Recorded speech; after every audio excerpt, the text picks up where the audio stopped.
امام جاحظ مشہور امام لغت ہیں اور مشہور و معروف عالم دین ہیں۔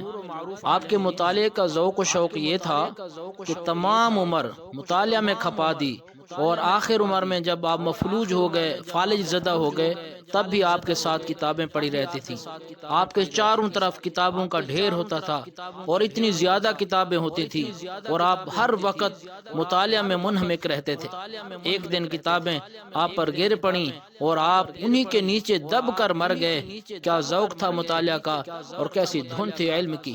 لیکن آج کے علماء، آج کے فضلاء، آج ساری کی ساری رات موبائل کا استعمال کر کے، وقت کا ضیاع کر کے، بہت سارے اپنے اکابرین سے، اپنے بڑوں سے، اپنے اساتذہ سے بہت سارے علوم جو قرآن سنت کی روشنی میں سیکھے، فقہ کے علوم سیکھے، اور مختلف علوم سیکھنے کے بعد آج اپنے سے وہ علوم کو ضائع کر رہے ہیں۔ سارا کا سارا اپنا وقت موبائل پر وہ خرچ کر رہے ہیں، سارا کا سارا وقت اپنا ضائع کر رہے ہیں۔ لیکن پڑھیے اپنے اکابرین کو، کیا ان کا ذوق تھا، کیا ان کا شوق تھا!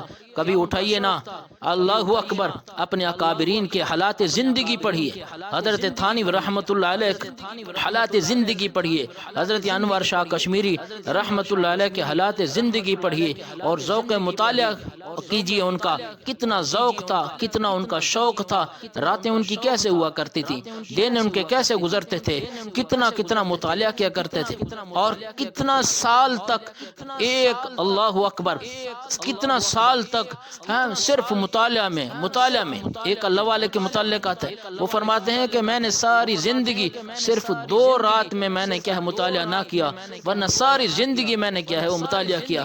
ایک فرماتے ہیں کہ جب میری شادی تھی اس رات کو مطالعہ نہ کر سکا، اور ایک جب میری والدہ کا انتقال ہوا اس رات مطالعہ نہ کر سکا، ورنہ میری ساری زندگی کوئی رات ایسی خالی نہیں تھی جس میں نے مطالعہ نہ کیا ہو۔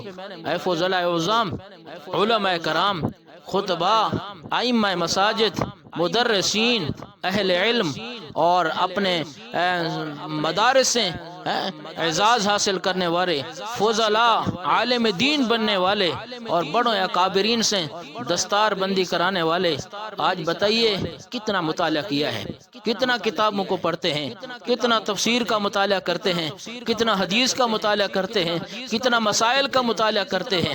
اپنے گریبان میں جھانک کر سوچنا، اور اپنے اکابرین کو پڑھ کر بھی دیکھنا کہ انہوں نے علم کو اپنے سینے کے ساتھ کیسے لگایا، اور آج تو نے موبائل کی وجہ سے اپنے وقت کو کتنا ضائع کیا ہے۔